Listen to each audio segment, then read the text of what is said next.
Alors moi, je suis une provinciale à Paris et une parisienne en province, éternellement, euh, pour mon plus grand malheur ou pour mon plus grand bonheur, parce qu'en réalité, j'ai souvent souffert de ce décalage.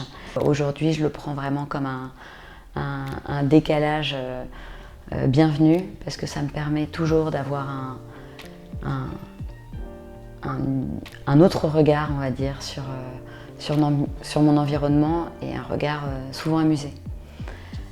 J'aime beaucoup de choses, trop de choses, j'ai une tendance à l'accumulation et j'ai l'enthousiasme facile. Du coup, voilà, j'aime tout ce qui est kitsch, ce qui est un peu vintage, ce qui est un peu cassé, ce qui est un peu fêlé. Voilà, j'aime vraiment tout ce qui fait un peu, je trouve, tout ce que parfois on essaye de cacher, mais qui fait le sel de la vie.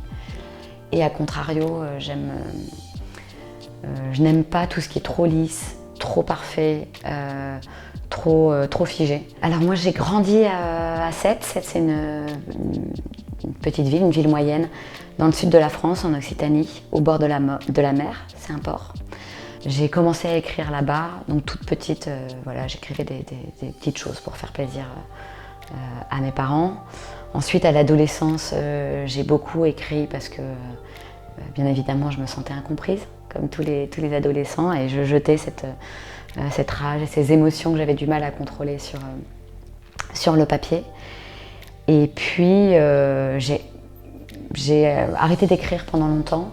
Et c'est en retrouvant les feuillets du manuscrit que je me suis dit « Ah, c'est amusant, pourquoi ne pas finir ?» L'écriture vient chez moi un peu dans un second temps, ça découle de poussées d'imagination plus ou moins bien contrôlées.